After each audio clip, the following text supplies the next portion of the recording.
Buenas noches y bienvenidos a El Mundo por Montera. La historia que les voy a contar ahora seguramente es ya una historia conocida por algunas, a lo mejor o a lo peor, bastantes, de las personas que nos están viendo en estos momentos e incluso escuchando. Sucedió en el otoño de 1968. Estaba yo entonces viajando por la India en compañía de una mujer italiana, de un amigo italiano y de un amigo argentino, y decidimos cortar la India en una sola noche, más o menos por su mitad, desde Bombay hasta Madrás.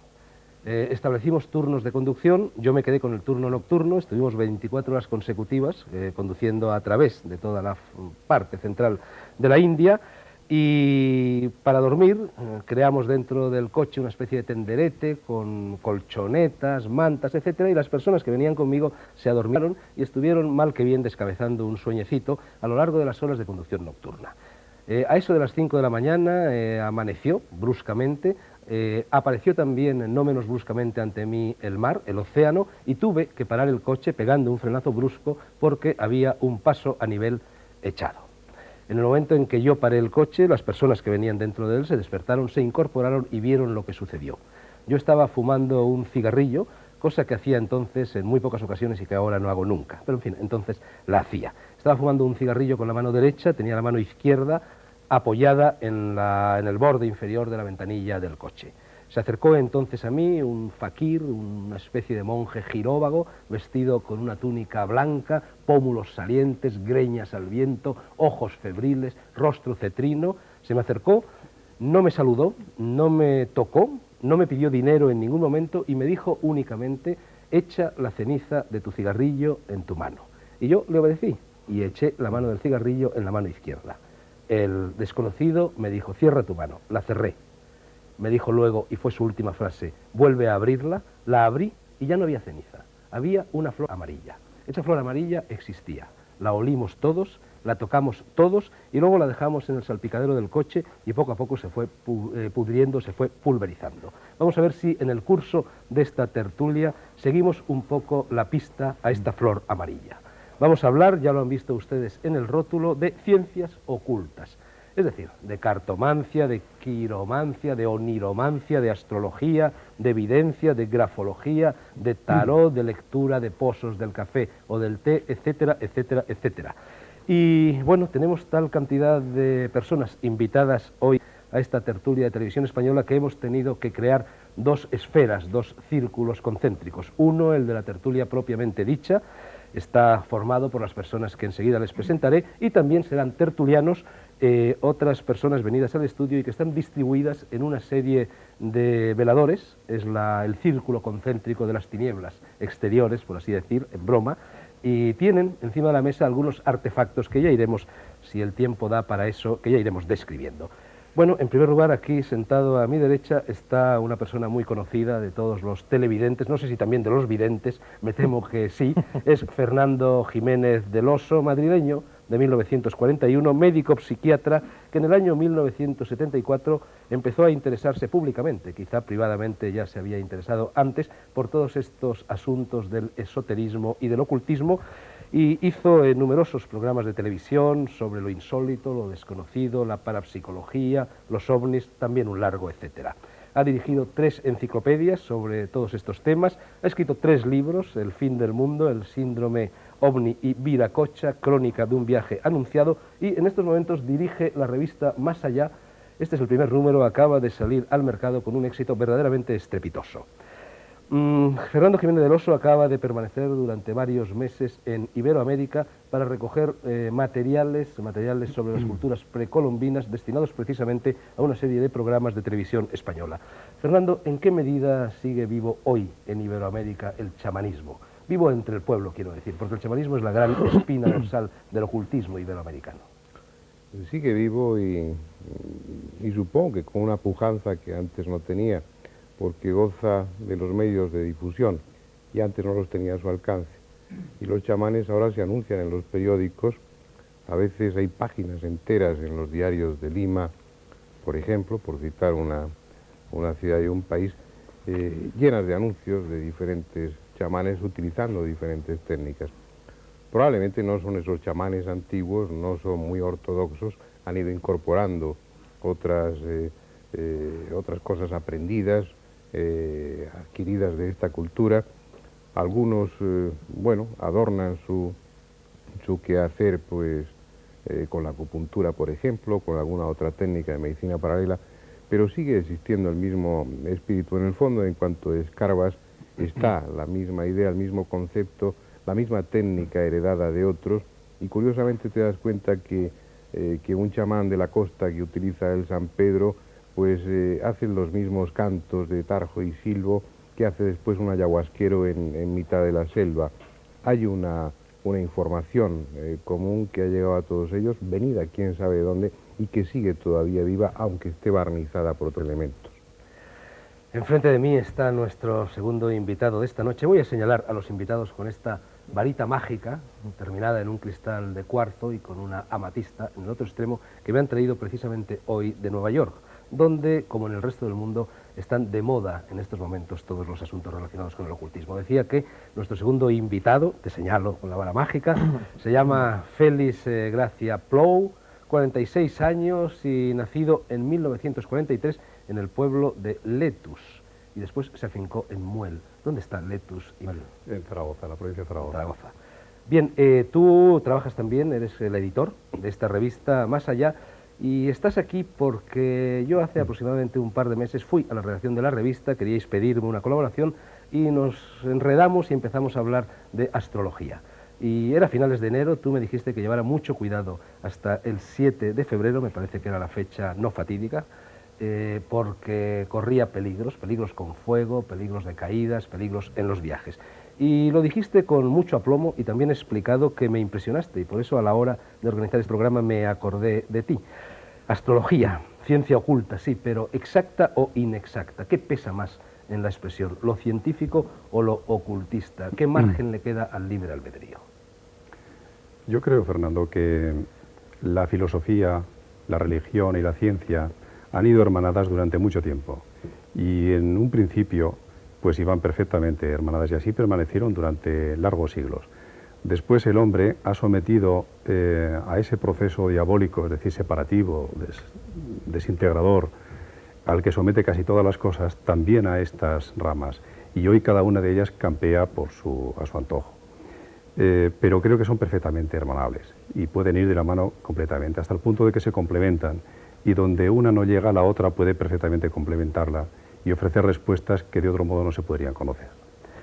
Incluso tú mismo eres un ejemplo de esta complementariedad, porque en realidad tu trayectoria profesional aparentemente al menos tiene poco que ver con el mundo del ocultismo. Tú eras un hombre de empresa, para decirlo de la forma más corta posible. Sí, sí. Pero ya entonces, cuando Sí. antes de dar el salto al más allá, ¿ya antes te interesabas también por estas cosas? Sí, sí, yo hace años que me puse a estudiar precisamente la filosofía, y quizás sea una especie de actualización de ese personaje que consiguió hermanar la filosofía, la religión y la ciencia, porque insisto que son perfectamente hermanables, porque es la misma cosa realmente.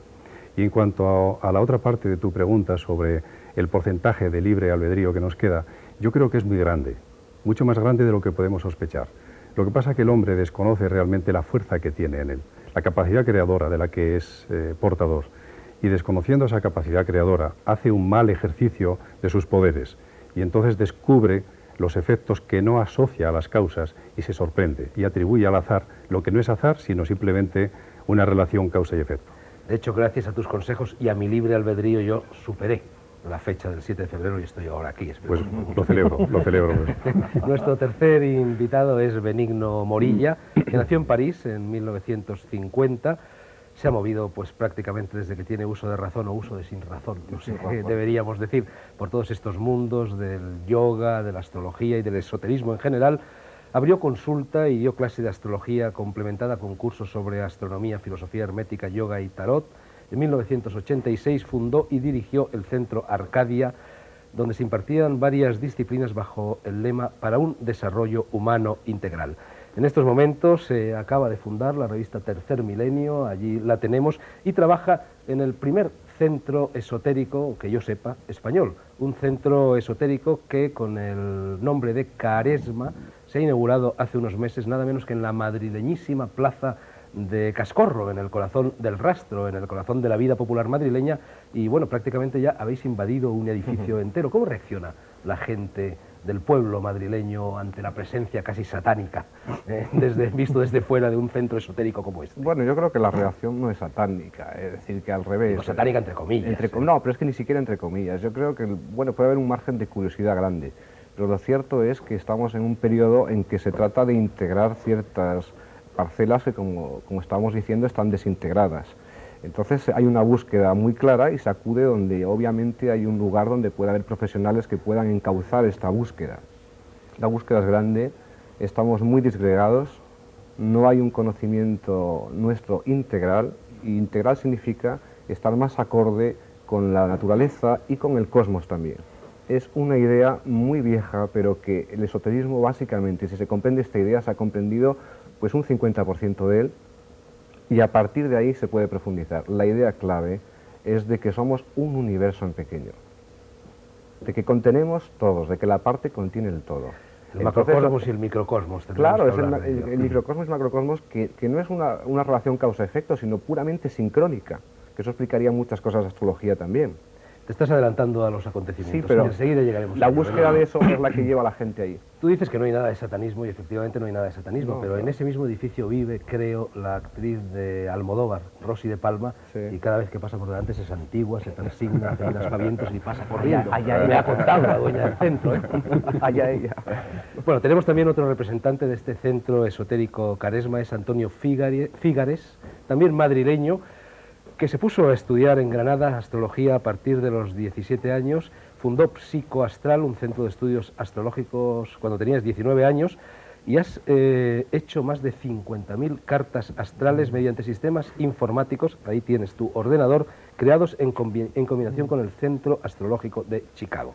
Actualmente, como he dicho, trabajas en Caresma de radio nacionales, colaboras con revistas como Dunia, Marie Claire, Horóscopo Astral, Mágica, Su Futuro, etc. Y eres asesor de relevantes personalidades de la aristocracia española.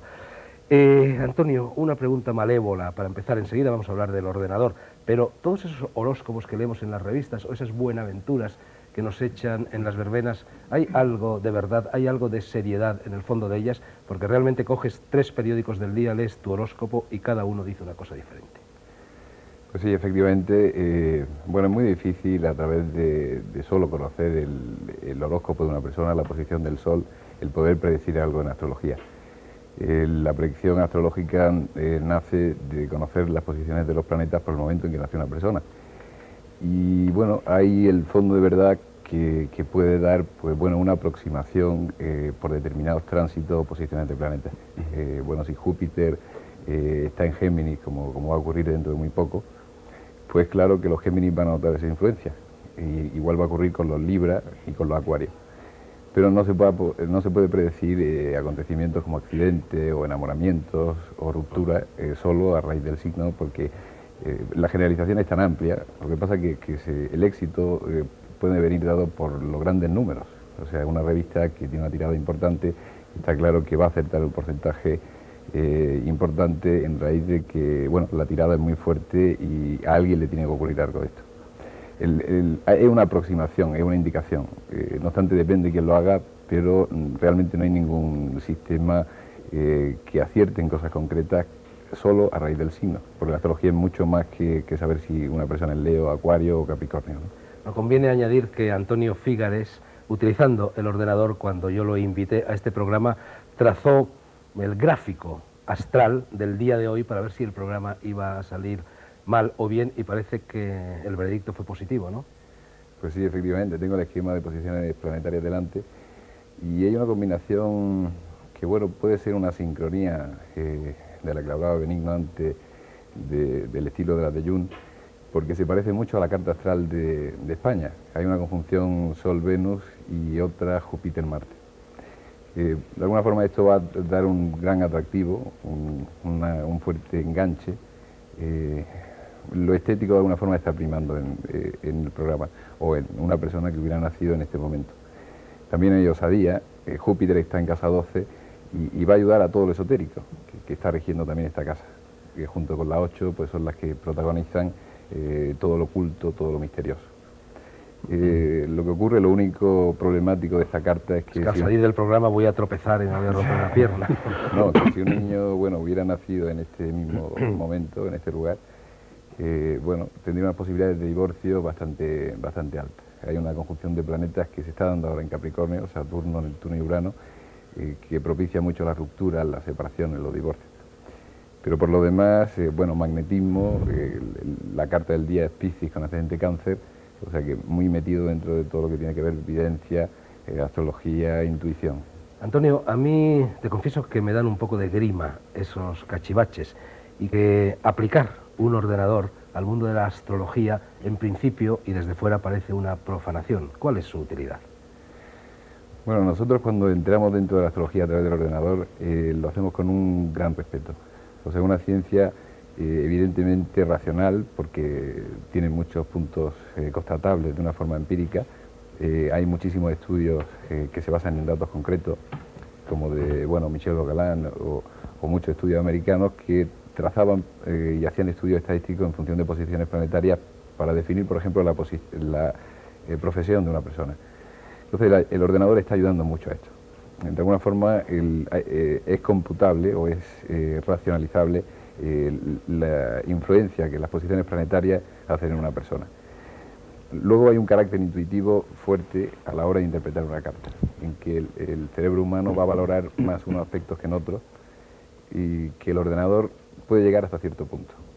Pero de alguna forma es una herramienta eficacísima a la hora de hacer estadística, a la hora de sobre todo de confeccionar cartas que antes se podían tardar. Además abarata los costos. Abarata los costos, evidentemente, sí. Bueno, yo me voy a ir a charlar un ratito a las galaxias con Zulay Landi, pero te agradecería que mientras tanto metieras alguna cuestión en el ordenador para que nuestros telespectadores puedan ver cómo funciona. Estupendo.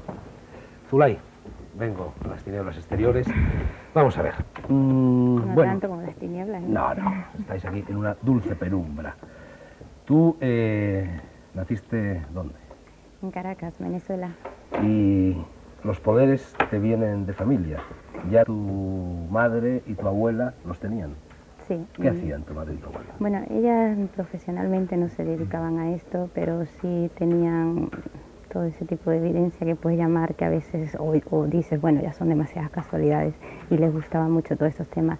Ten en cuenta que de todas maneras vengo de un país donde todo esto es muy natural, es muy normal, y la evidencia se llega a veces a desarrollar incluso porque te acostumbras a verlo, o sea, como una cosa muy normal. Zulay Landi trabaja también en el centro esotérico Caresma y se dedica sobre todo al tarot, a la bola de cristal, a la quiromancia, a los pozos del café y al círculo vikingo.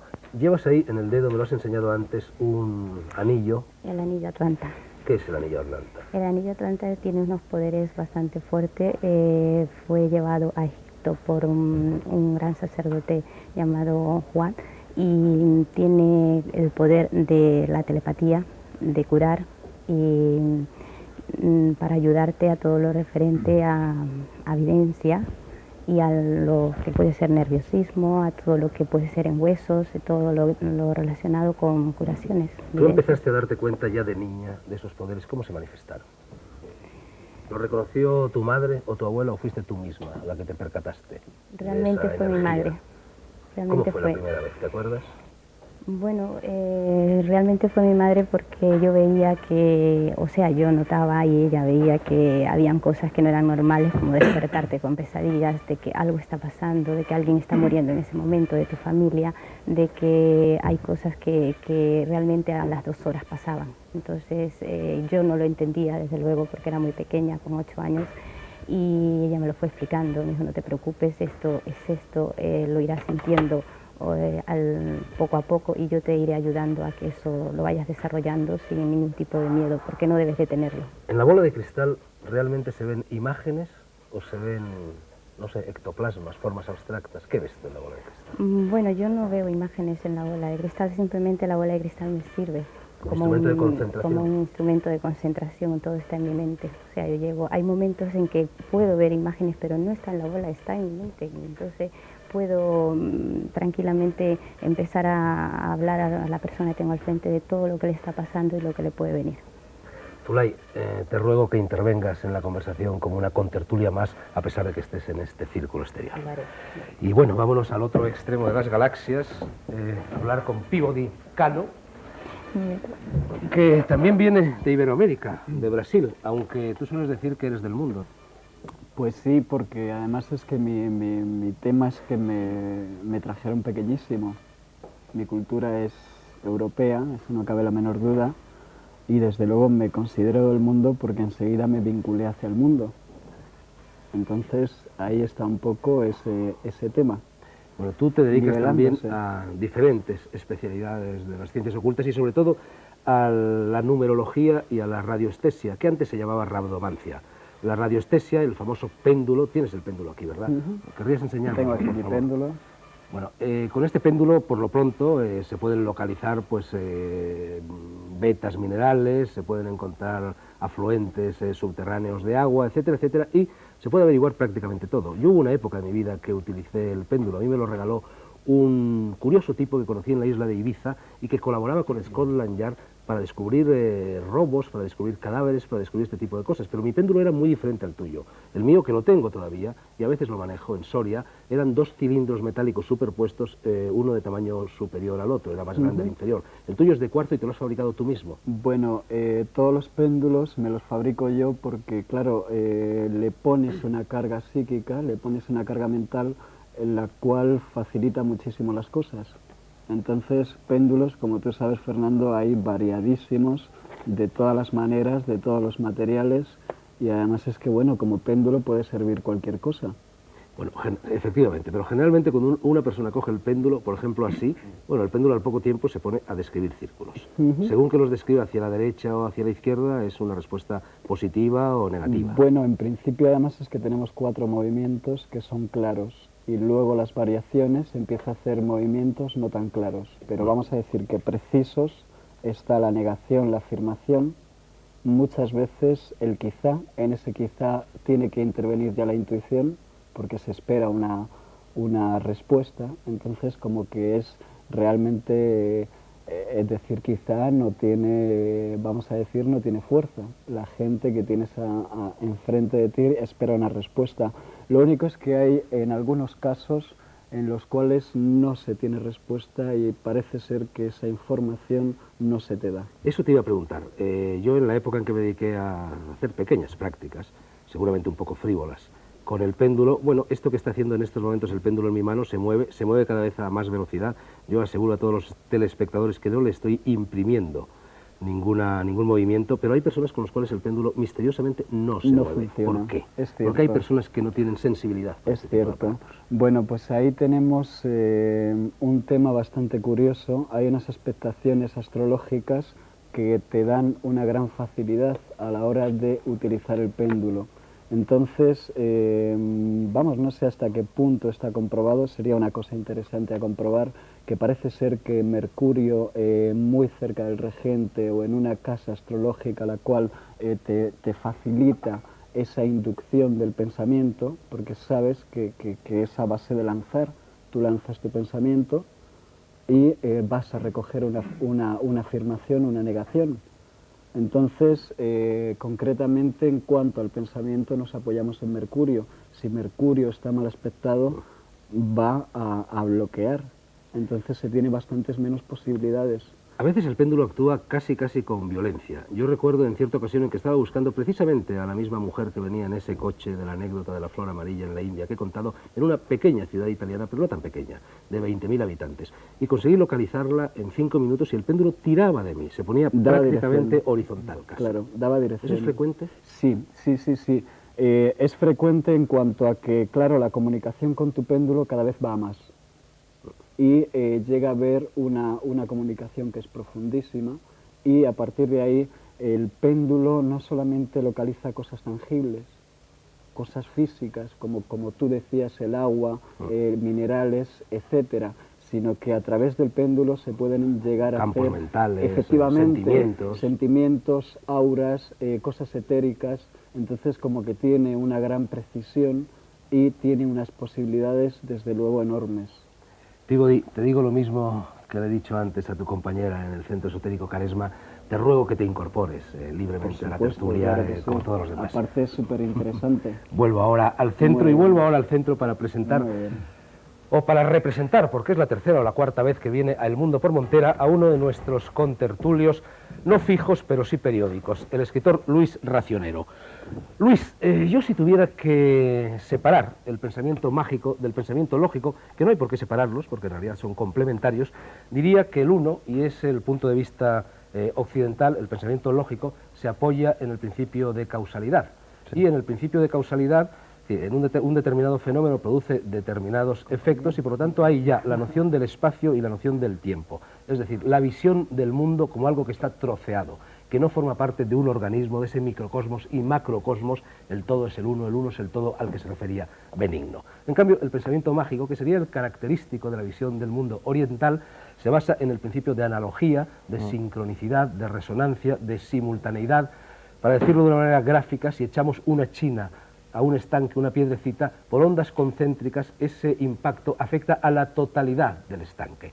Y, por supuesto, esto se basa en la convicción de que todos formamos parte de un mismo organismo. Una vez más, el todo es el uno y el uno es el todo. ¿Estás de acuerdo en que el quid, la diferenciación entre una actitud y otra, es el principio de causalidad y el principio de analogía y de resonancia? Sí, por supuesto. Esto es exacto, porque, mira, la gran diferencia es una cuestión que hay que hablarla en términos de paradigmas, ¿no? O sea, paradigma es el conjunto de reglas de juego para hacer ciencia. Nosotros creemos que se llega a la verdad a través de la ciencia, la inventada por Galileo, Newton, Descartes, desde el Renacimiento. Bueno, es una manera de llegar a la verdad, pero eso representa unas reglas de juego. Las reglas son que las cosas han de ser pesables y medibles, y luego analizables a través de unos sistemas lógicos y de esas leyes de causa y efecto. Pero esto son unas reglas de juego, esto es como jugar al ajedrez. Pero es que se puede jugar al parchís y se puede jugar a muchos otros juegos. Y la magia o las ciencias ocultas juegan en otro paradigma. Naturalmente, si nosotros por definición decimos que solo existe lo pesable y medible y tangible, dejamos fuera todo lo demás. Por tanto, quien diga, es que yo no creeré en la astrología o en la alquimia o en el tarot hasta que se me lo demuestre científicamente, está diciendo una contradicción en términos, porque por definición es imposible demostrar con el paradigma científico lo que el paradigma científico ha dejado fuera in the first place, o sea, para empezar. Por lo tanto, es absolutamente ilegítimo, ilógico y ridículo pedir que estas cosas se demuestren científicamente, pues científicamente quiere decir con unas reglas de juego. Es como si uno quiere que le expliquen el parchís con las reglas de juego del ajedrez, ¿no? Luis, un paréntesis de curiosidad. Tú que además de escritor eres urbanista y eres hombre de ciencia y eres ingeniero, ¿has ido alguna vez a que te echen las cartas o a que te adivinen el futuro en una bola de cristal o a cosas de este tipo?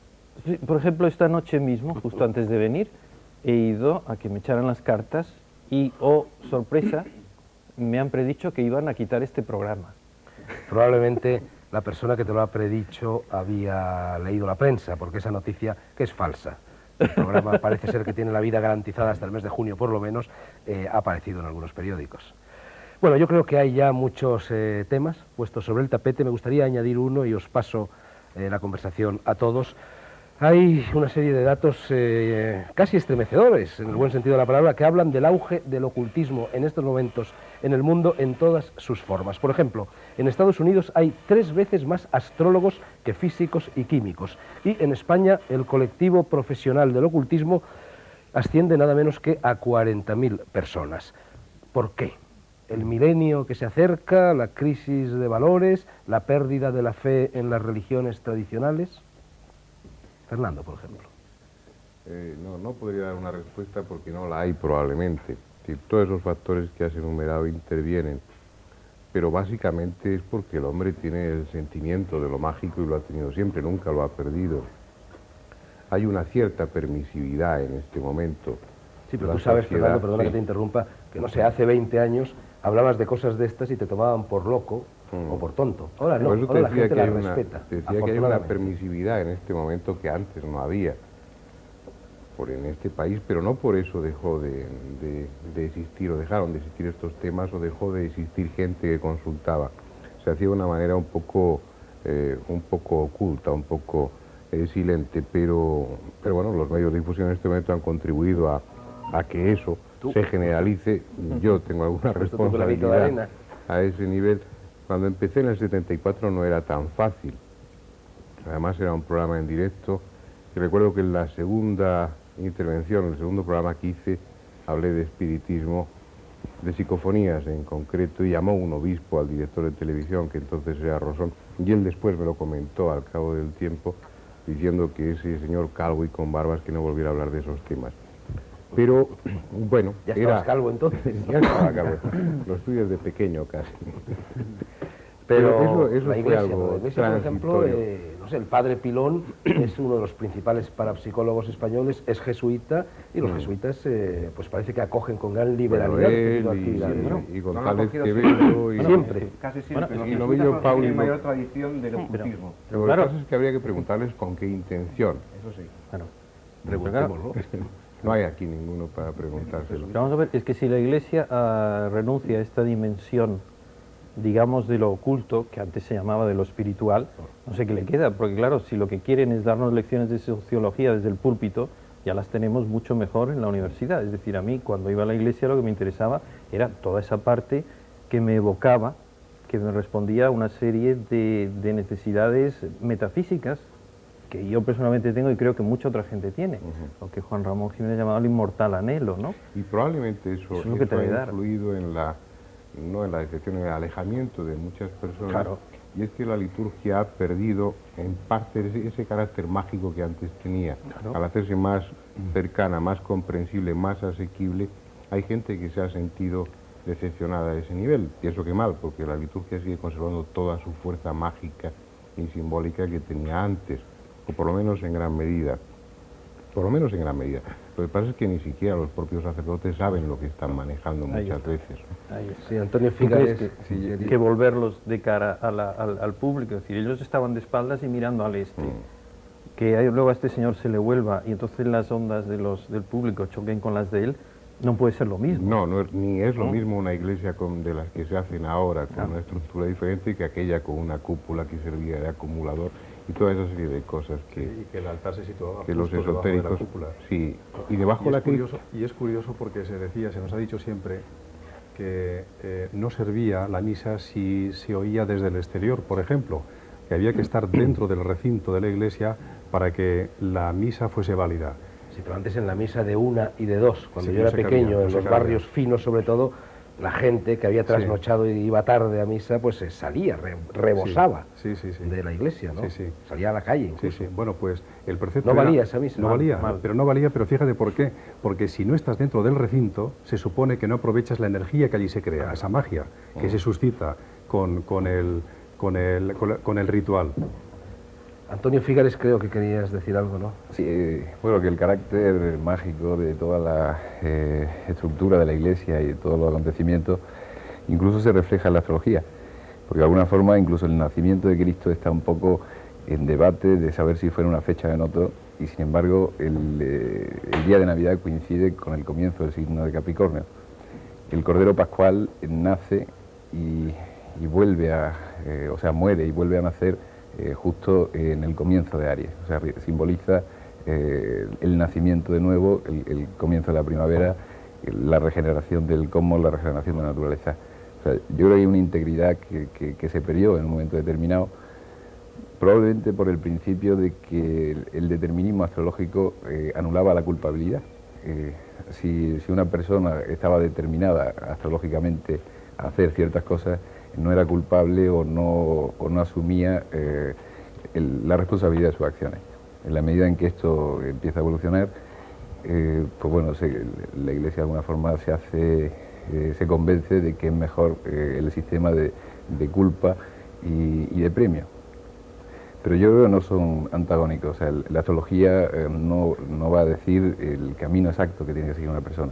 Lo que le va a hablar es de las circunstancias que rodean, de la influencia, aquello de que los astros inclinan pero no determinan, que es una frase incluso de Santo Tomás, ¿no? O sea, la tradición astrológica ha tenido, bueno, papas que consultaban astrólogos de forma permanente.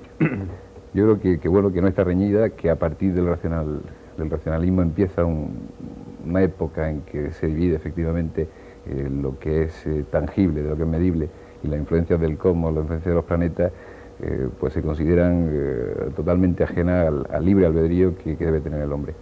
Yo creo que hay... No, si vas a decir algo, Sí, Benigno, es una cosa que, claro, históricamente es muy difícil comprobarlo, pero yo creo que nunca ha faltado la parte oculta del ser humano, nunca ha faltado una búsqueda trascendente, nunca ha faltado el ocultismo.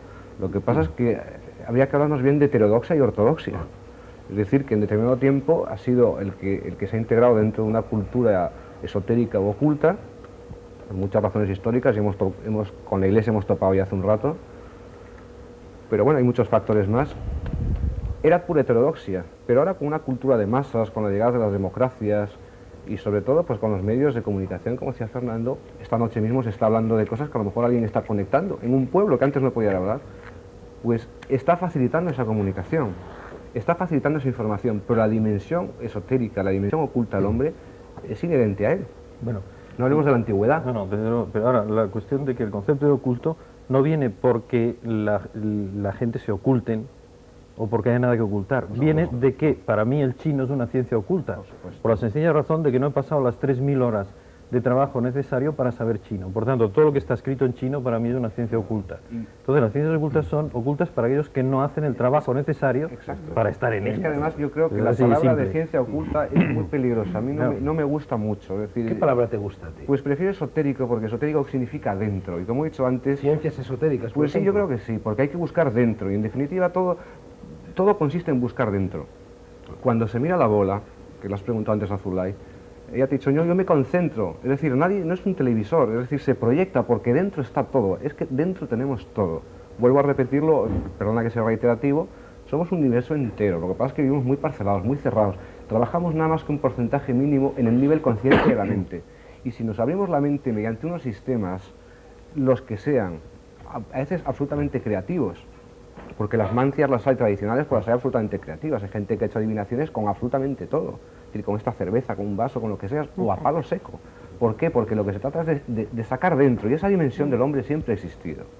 Y no hablemos de la antigüedad donde la fascinación por lo mágico, pues no hablemos del antiguo Egipto, es decir, ya solamente ver los jeroglíficos tiene un significado mágico que con el alfabeto se pierde, es decir, se vuelve más racionalista. Y esa dimensión ahora sale a flote por unos condicionamientos sociopolíticos y por unos condicionamientos religiosos, pero ha estado siempre. Tú has utilizado una expresión que a mi modo de ver es clave en todo esto. Has dicho buscar dentro, claro. Es decir, bucear dentro. Esotérico significa dentro. Pero yo creo que hay dos maneras diferentes, dos actitudes diferentes en las personas que se acercan a individuos como Antonio, o como Peabody, o como Zulay. Algunos quieren efectivamente averiguar cómo son, qué es lo que llevan dentro de sí, y practicar a través de las artes esotéricas una especie de psicoanálisis. Probablemente Fernando Jiménez del Oso, que es psiquiatra, tendrá algo que decir al respecto, pero en cambio hay una actitud mucho más frívola, a mi modo de ver, y mucho más frecuente, de personas que se acercan a estas cosas exclusivamente para que les digan qué les va a suceder. Es decir, no lo que hay dentro de ellos, sino lo que hay fuera, qué les espera, adivinar el futuro. Yo esto no lo entiendo. No entiendo la fascinación que a casi todo el mundo le produce el saber lo que va a ser su vida, porque una de dos, o lo que le dicen es bueno, y en ese caso mejor esperar a que venga, no fastidiar, no chafar la sorpresa, o lo que le dicen es malo, y en ese caso ¿para qué atormentarse antes de tiempo? Pero la culpa la culpa no la tiene el consultante, la culpa la tiene el consultor, que ha dado muchas veces una mala información, y el verdadero consultor, y ahora termino ya, lo que tiene que decirle es lo que tiene que hacer con su vida a partir de una serie de impresiones que recibe, no lo que le va a pasar, porque entonces se convierte casi en un nigromante que está dirigiendo. Sí, Antonio, vamos a pasar la palabra a Zulay, que lo había pedido antes que tú, y luego... Bien. Bueno, yo le doy la razón a mi compañero en que en efecto no es el adivinar el futuro y decir te va a pasar esto, te va a pasar aquello, es orientar a las personas. Y curiosamente las personas lo que buscan en ti no es saber el futuro muchas veces, qué es lo que me va a pasar mañana, sino simplemente el presente que están viviendo. Hay una falta de comunicación bastante grande en las personas y quieren que alguien les oiga, quieren que le ayude un poco a quitar esa nube que tienen delante y que les orientes. Pero no hay personas que acuden, por ejemplo, a Caresma para averiguar si les va a tocar la lotería o si el niño que van a tener, pues bueno, lo que acaba de decir Antonio hace un momento, se va a divorciar o no se va a divorciar en el futuro. Hay personas, hay de muchos tipos, pero realmente no es eso exactamente. La persona que va es porque tiene un problema que quiere solucionar y quiere que tú le ayudes a orientarle, a ver por dónde puede coger, por dónde puede abrir una puerta. Y bueno, también hay un poquito de eso, ¿no? La curiosidad de bueno, ya de paso dime un poco el futuro, ¿qué número va a caer el gordo? como si le va a tocar algo, pero buscan algo más serio, no creas. Antonio. Yo creo que efectivamente, o sea, la mayoría de la gente busca los factores exógenos, los condicionamientos de su vida. Y ese es un error vectorial que sí sería bueno corregir. Pero de alguna forma se nos ha educado a eso. O sea, se nos ha educado a corregir los factores trabajo, amor, los problemas básicos de forma externa. Y sin embargo, acude mucha gente a la consulta que cuando se le dice, bueno, quiere hacerte la carta astral, te va a ayudar a conocerte a ti mismo, y la respuesta inmediata es, yo ya me conozco a mí mismo. O sea, conocerse a sí mismo solo se puede, claro, solo se puede conocer Dios en última instancia, ¿no? O sea, aquello de conocerte a ti mismo y conocerás a Dios. Y ese es el principio más erróneo, pero es un factor educacional. De alguna forma se nos ha educado a ir poniendo parches de forma externa, a ir solucionando los problemas que aparecen, bueno, como un tenista va recogiendo las pelotas que le caen, pero no mirar hacia adentro, que yo creo que es el tema fundamental, y investigar lo que hay ahí. Y de hecho la astrología se basa en todo ese principio. Toda la investigación de Jung, el discípulo de Freud, pues nos habla un poco de todo eso, de la proyección de los arquetipos. De alguna forma son como fuerzas internas que se proyectan sobre las circunstancias y provocan las casualidades aparentes, las circunstancias que son propicias o negativas, y están creando ese universo. O sea, la mente está creando todas las circunstancias que nos rodean. Pivo Dicano quería intervenir desde Plutón, o quizá desde Platón. Bueno, sobre todo quiero comentar, nosotros que estamos en la práctica, estamos haciendo la adivinación más o menos como profesión, en este caso creo que también como vocación. Quería comentar que muchas veces esa gente que viene con cosas superfluas se viene luego a, vamos a decir que puedes llegar a tocar una serie de fibras y que esa consulta tú la vas a cambiar siempre hacia lo realmente profundo y hacia lo realmente interesante. En este caso vamos a comentar que tú eres la persona que tienes que canalizar la consulta. En principio sí puede venir una gente que te plantea cosas que en principio no tienen sentido.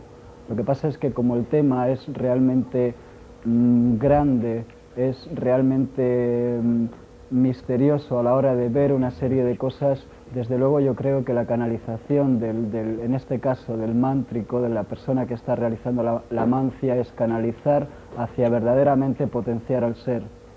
Entonces, sobre todo eso, que no puedes dejar que una consulta vaya siempre hacia un derrotero que es simplemente la superficialidad. Entonces lo que hay ahí es una canalización, una profundización y sobre todo una síntesis.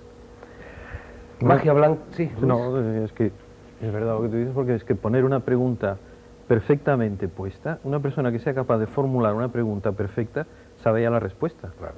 O sea que cuando preguntamos algo es que estamos dando vueltas alrededor de algo y lanzamos indicios de lo que nos preocupa, y el otro, teóricamente, ¿no?, el que recibe es el que ha de darse cuenta de qué es lo que está preocupando a aquel hombre, Claro, y llevarlo hacia allí. Una pequeña anotación.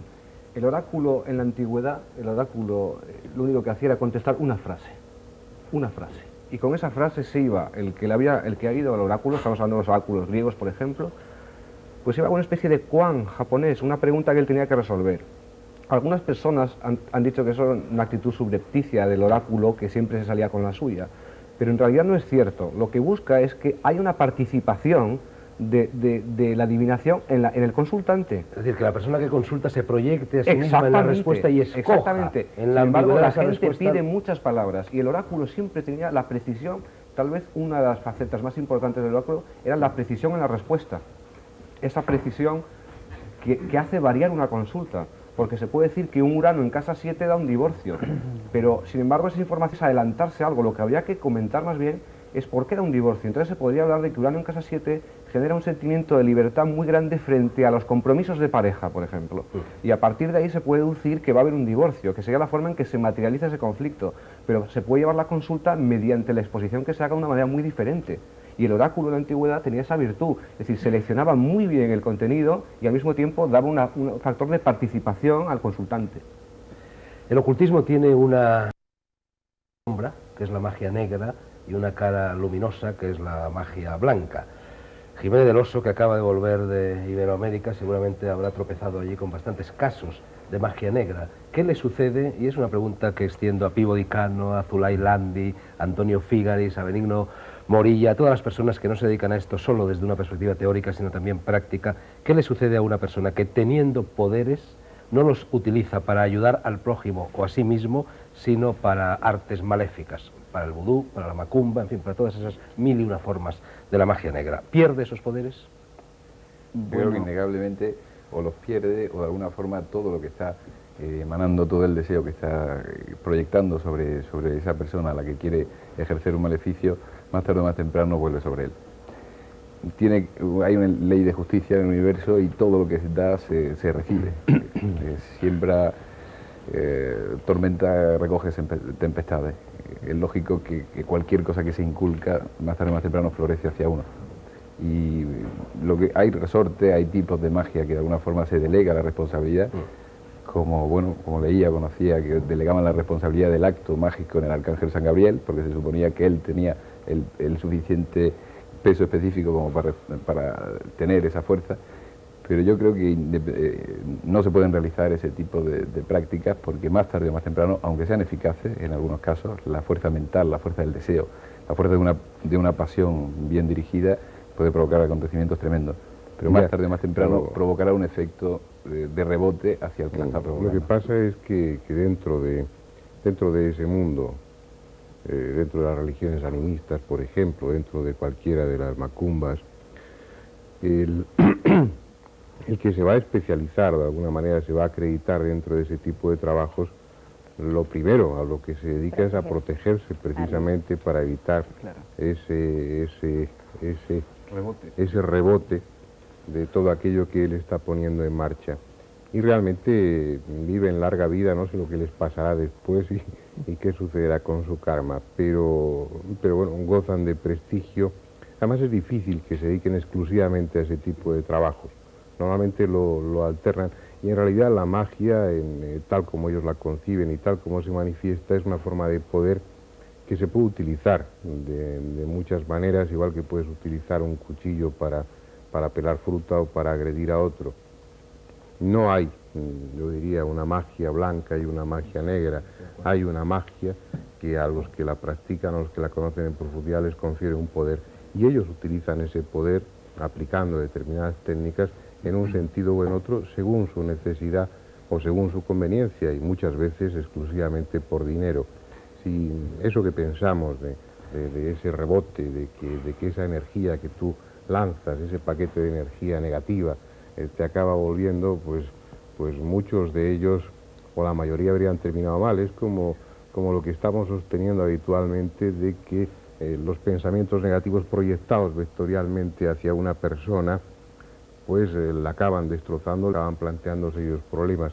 ¿Cómo estarían los ministros de Hacienda si eso realmente fuera así? No, pero es que el problema es que los nigromantes suelen ser los políticos. Porque utilizan todo, son antibudistas, es decir, el budismo dice no desees y libérate por tantos deseos. Entonces al revés, es decir, ya no digamos la publicidad, nigromancia absoluta, desea esto continuamente, todo el día con la zanahoria corriendo detrás, eso es nigromancia. Las envidias, las presiones, la competitividad, eso es nigromancia, porque eso te está llevando a un terreno donde estás enajenado, donde no eres tú. En definitiva, hay muchos magos negros, y no solamente profesionales como los de... Félix quería intervenir, ¿verdad? Sí, quería hacer una aclaración.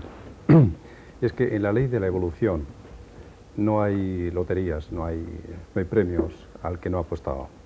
Significa esto que aquella persona que tiene poderes, como estamos comentando, es porque en otro momento de su vida, o quizá en otra vida anterior, ha desarrollado esos talentos. y entonces ha encontrado el fruto o el efecto a una causa que él promovió anteriormente. Y si esto ha sido así, es que esta persona ha trascendido a otros niveles, ha conocido más y mejor la obra de la creación, y esto le hace ser más responsable, evidentemente.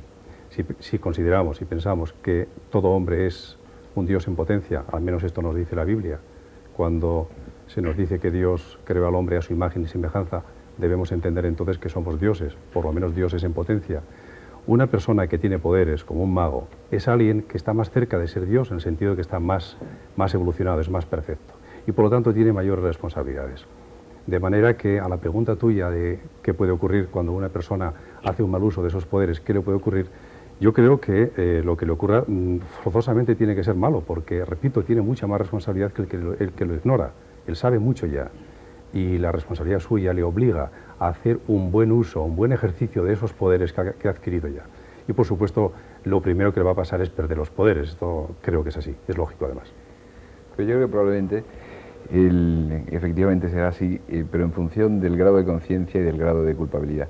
O sea, probablemente un aborigen que vive en una tribu que no tiene definido exactamente lo que es el bien y el mal, para él los términos de magia blanca y magia negra se entrelazan, y es probable que pueda ejercer algún tipo de influencia negativa sobre los demás sin pagar el coste directamente, porque entiendo que de alguna forma es la culpabilidad la que va a generar el concepto de yo he hecho daño, yo soy culpable por tanto, y yo por tanto me merezco un castigo, el que va a traer sobre uno el golpe, el acontecimiento negativo, las dificultades. Yo no estoy de acuerdo en que no sea responsable, porque el ser humano tiene algo que ha adquirido el ser humano, todos los seres humanos, es precisamente la capacidad de discernir, es decir, la capacidad de saber a priori, de conocer a priori el aspecto moral de una acción.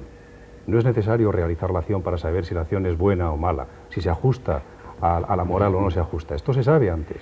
Ya, pero el concepto del bien y el mal puede que a veces esté un poco atizado cuando se trata de venganza. O sea, hay veces que la justificación de un hecho, en función de que una tribu ataca a otra y hace un determinado daño, puede hacer que esa persona no se sienta culpable en absoluto cuando ataca por medios mágicos a un tercero, aunque toda la doctrina cristiana y hermética habla de porque no te vengues. Porque ha establecido una moral dentro de la cual tiene cabida este paradigma, como decía Luis antes. Exacto. Claro. Vivo Dicano quería intervenir. Sí, yo quería comentar, desde luego me muestro bastante de acuerdo con Jiménez del Oso. La magia es una moneda, tiene dos caras, una cara viene a ser blanca, la otra cara viene a ser negra. En principio yo lo que creo es que la fuerza es canalizable, la fuerza se puede manipular y se puede usar de muchas maneras. Eso está claro porque, bueno, estamos en ello y lo conocemos de sobra. Lo que pasa es que yo quería comentar que creo, y lo digo por mis casos, que hay bastante más negro que blanco. Y comento esto porque a nivel personal no os podéis imaginar el montón de trabajo que viene para personas que quieren limpiarse, personas que tienen problemas, y efectivamente el tarot es una máquina que da todo ese tipo de cosas y lo hay a montón. Y precisamente yo creo que ahora mismo hay bastante más negro que blanco. Bueno, no solamente se nota en el tarot, incluso nosotros mismos lo notamos. Yo no sé si a ellos les pasa igual, pero yo tengo a lo mejor una persona delante y noto si esa persona tiene algo positivo o algo negativo. Hay siempre un rechazo cuando tiene algo negativo. Y desde luego, como existe bien, existe el mal, eso está claro. Pero yo también querría añadir una cosa. Añade. Añade, exactamente. Es que muchas veces viene gente hablando de consulta, porque yo tengo ese caso también, que tiende a externalizar los problemas, a poner en el exterior lo que estamos hablando. Entonces a lo mejor tiene algo muy negativo, algo que como psiquiatra se puede explicar mejor que de otra manera, y sin embargo lo atribuye a una fuerza externa. sí, Sin embargo, es un componente interno. Es decir, que muchas veces se le dan unas atribuciones al nigromante y a la magia negra exageradas porque es una explicación fácil.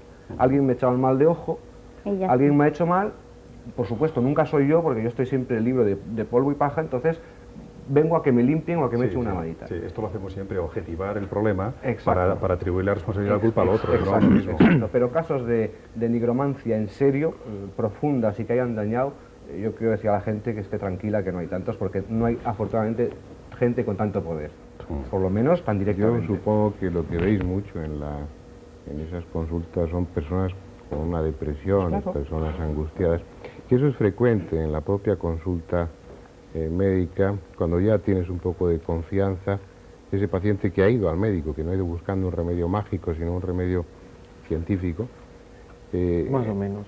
entre comillas, a la segunda, tercera entrevista es fácil que, a pesar de una formación universitaria y demás, y que no debiera creer en estas cosas tan perniciosas y tan grotescas en las que creemos los demás, pues te acaba confesando, y esto no será que me han hecho algún trabajo, que me han hecho mal de ojo. Esa es una defensa.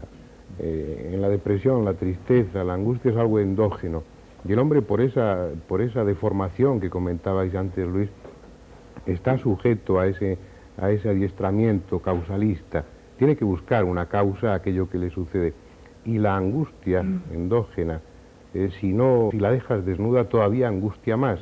Si la proyectas, la colocas fuera y piensas, bueno, estoy angustiado porque tengo este problema, o si no tienes, te inventas una fobia, esa angustia es más digerible, se puede asumir con más facilidad, ¿no? Hablando de la depresión, vamos a hablar precisamente en esta tertulia la semana que viene. Tú antes has pronunciado una palabra fatídica, dinero. Peabody Cano ha dicho que la magia es una moneda. Habría que añadir que a veces es papel moneda, no una moneda. Yo, de la misma forma que antes he preguntado que sí, quien utiliza la magia, los poderes, la fuerza, la energía para el mal los pierde, os preguntaría, sobre todo, bueno, yo diría casi que a todos, porque en definitiva Fernando Jiménez del Oso y Félix Gracia sacan una revista que en principio es una actividad lucrativa y vosotros cobráis, Zulay, Peabody, Antonio Fígares, más o menos, no sé cuánto, pero cobráis por las consultas. ¿En qué medida es también un riesgo para la conservación de los poderes el hecho de percibir una remuneración a cambio de ellos? Es que es mucho más arriesgado no comer, por ejemplo. Pero hay otras formas de ganarse la vida. Cristo no cobraba por sus milagros, ¿no? Conozco Judas tenía pocos una videntes bolsa, que se hayan enriquecido. Judas ¿no? tenía una bolsa, es decir, que entre todos tenían su cotarrito también montado. Ya. Se dice que eran de los donativos.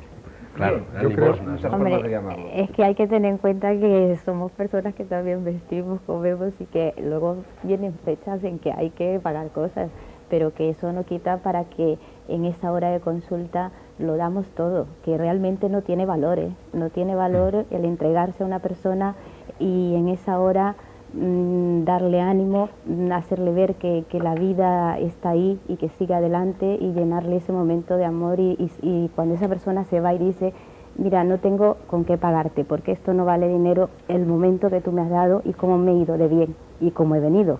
O sea que también hay que mirar que muchas veces no es todo materialidad. Sí, Antonio y Peabody, por este orden, por favor. Bueno, yo es que creo que efectivamente es un problema de actitud, más que de cobrar o no cobrar. O sea, y cuando la actitud del mago, del astrólogo, del vidente, se basa en querer ayudar a los demás, en querer apoyarlo, en querer sacar algo adelante, puede mantener perfectamente sus cualidades y sus poderes en marcha.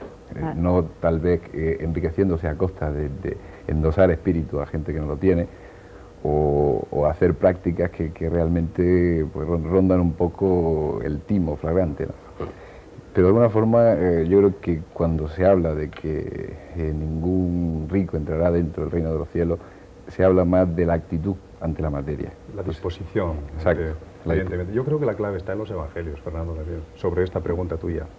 La Cuando clave de todo está en los cuando le evangelios. preguntaron a Jesús que a quién había que adorar, si a Dios o al César, y él contestó, dad a Dios lo que es de Dios y al César lo que es del César, estaba diciendo que el hombre se está moviendo entre dos mundos, el mundo del espíritu y el mundo de la materia, y que tiene obligaciones y responsabilidades con ambos. Lo que no podemos es dar a uno lo que es del otro o al otro lo que es del uno. Significa esto que si uno tiene una actividad y está viviendo en el mundo del César, que es el mundo material, pues tendrá que jugar con las reglas de juego que hay, establecerse dentro de ese contexto, sin naturalmente renunciar al otro compromiso que tiene que ver con el mundo de Dios, que es el mundo del espíritu. Yo creo que son perfectamente compaginables.